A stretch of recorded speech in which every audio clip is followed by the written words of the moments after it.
आज आपण लहान मुलांच्या टिफिनसाठी सकाळच्या गडबडीत होणारी एक चविष्ट आणि हेल्दी आणि लहान मुलांना इंटरेस्टिंग वाटणारी अशी आज आपण रेसिपी बनवत आहोत।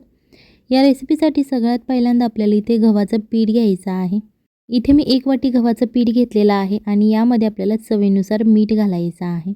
याच्यानंतर ज्या वाटीने तुम्ही गव्हाचं पीठ घेतलं होतं त्याच वाटीने सगळ्यात पहिल्यांदा अर्धी वाटी आपल्याला यामध्ये पाणी घ्यायचं आहे। हे मी साधं पाणी यूज केलेलं आहे, कोणतंही कोमट वगैरे पाणी वापरलेलं नाही। जे रोज आपण रेग्युलर पिण्यासाठी पाणी वापरतो रूम टेम्परेचरचं तेच आपल्याला इथे पाणी घ्यायचं आहे। आता हे अर्धी वाटी पाणी घालून झाल्यानंतर आपल्याला परत अर्धी वाटी पाणी घालायचं आहे। याचं प्रमाण तुम्हाला लक्षात ठेवायचं आहे। सोपी रेसिपी आहे, काहीच अवघड नाही। जर तुम्ही 1 वाटी गव्हाचं पीठ घेतलं असेल तर तुम्हाला 1 वाटी पाणी लागेल।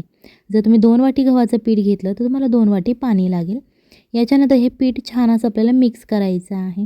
तुम्ही चमच्याच्या मदतीने करू शकता किंवा जर तुमच्याकडे बीटर असेल तुम्ही त्याने केलं तरी लगेच होईल आणि चमच्याने केलंसुद्धा लगेच होऊन जाते ही रेसिपी।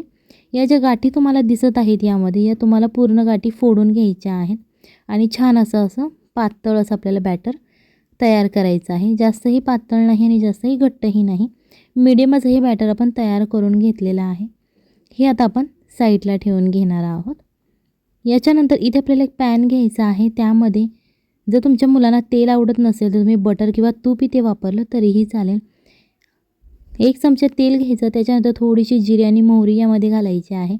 मोहरी जिरे छान असे तडतडल्यानंतर तुम्हाला यामध्ये घालायची आहे मटकी। इथे मी मोड आलेली मटकी घेतलेली आहे। तुमच्या घरात जर मटकी नसेल किंवा इतर कोणताही पदार्थ असेल मोड आलेला तुम्ही तो घेतला तरीही चालेल। ते छान असं तेलामध्ये आपल्याला फ्राय करून घ्यायचं आहे। सगळ्यात पहिल्यांदा व्हिडिओ आवडत असेल तर व्हिडिओला लाईक करा, हळद आणि मीठ घालून पुन्हा एकदा ते फ्राय करायचं आहे। जर तुम्ही चॅनलवरती नवीन असाल तर चॅनलला सबस्क्राईब करा, जेणेकरून येणाऱ्या नवनवीन व्हिडिओजचे अपडेट तुम्हाला लगेच मिळतील।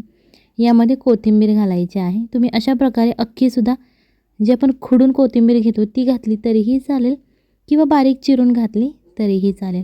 आता हे दोन्ही पदार्थ छान असे आपल्याला तेलामध्ये फ्राय करायचे आहेत। पूर्णही याला शिजवायचं नाही, ज्याप्रमाणे सॅलड वगैरे खातो आपण त्याचप्रमाणे हे करायचं आहे। अर्धी कच्ची मटकी जेव्हा शिजते तेव्हा तुम्हाला गॅस बंद करून घ्यायचा आहे, पूर्ण ही मटकी शिजवायची नाही। आता ही जी मटकी तुम्ही परतून घेतलेली आहे त्याच पॅनमध्ये थोडंसं तेल लावून घ्यायचं आहे। आपण जे बॅटर तयार केलेलं आहे ते बॅटर असं मध्यभागी आपल्याला घालून घ्यायचं आहे आणि हे जेव्हा तुम्ही बॅटर यामध्ये घालता तेव्हा तुम्हाला हे बॅटर पसरवून अजिबात घ्यायचं नाही। गॅसवरती तुम्हाला हे थोडंसं एका साईडने भाजून घ्यायचं आहे। इथे तुम्ही बटर, तेल किंवा तूप काहीही वापरलं तरीही चालेल। जेव्हा हे एका बाजूने छान असं फ्राय होतं त्याच्यानंतरच तुम्हाला ते पलटी करायचं आहे। तुम्हाला दिसत असेल बघा, अशा प्रकारे तुम्ही ओलांडण्याच्या मदतीने ते दाबत भाजून घेऊ शकता, जेणेकरून ते छान असं सगळ्या बाजूने भाजलं जाईल। जेव्हा ते एका बाजूने भाजलं जाईल त्याच्यानंतर तुम्हाला ते पलटी करून घ्यायचं आहे, जेणेकरून ते दुसऱ्या बाजूनेही छान असं भाजलं जाईल। तुम्हाला दिसत असेल बघा, खूप छान असं दिसायलाही खूप छान दिसतं आणि याची चवसुद्धा खूप छान लागते। इथे तुम्हाला चपातीचं पीठ मळावं लागत नाही किंवा लाटावी लागत नाही चपाती, अशा प्रकारे तुम्हाला हे बनवून घ्यायचं आहे। रेसिपी इथे संपत नाही आहे, कारण मुलं चपाती भाजी खायला नाक मुरडतात। सो अशा प्रकारे तुम्हाला हे 2 छोट्या चपात्या तयार करून घ्यायच्या आहेत। छान अशा त्या तुम्हाला क्रिस्पी होईपर्यंत भाजून घ्यायच्या आहेत। याच्यानंतर तुम्हाला मुलांसाठी एक छान अशी इंटरेस्टिंग रेसिपी बनवायची आहे। जेव्हा हे तुमचे पराठे किंवा तुम्ही चपाती म्हणू शकता हे भाजून होतात तेव्हा तुम्हाला ते एका प्लेटमध्ये काढून घ्यायचे आहे। तुम्हाला दिसत असेल बघा, दिसायला ही खूप छान दिसते आणि इंटरेस्टिंग रेसिपी असल्यामुळे मुलांना ही खूप रेसिपी आवडते। डबा अजिबात रिकामा आणत नाहीत। अशा प्रकारे तुम्हाला पेपर फॉईल घ्यायची आहे, जेणेकरून हे जे आपण पदार्थ तयार करणार आहोत तो छान असं गरम असा राहिला पाहिजे, जेणेकरून मुलांना टिफिन खाताना ते गरम मिळालं पाहिजे, थंड झालं नाही पाहिजे। सो अशा प्रकारे जी एक चपाती केलेली आहे ती उलटी करून ठेवायची आहे त्या ॲल्युमिनियम फॉईलवरती। त्याच्यानंतर तुम्हाला अशा प्रकारे चीजची स्लाईस घ्यायची आहे। जर तुमच्याकडे चीज स्लाईस अवेलेबल नसेल, दुसरं कोणतंही अवेलेबल असेल तुम्ही ते घेऊ शकता।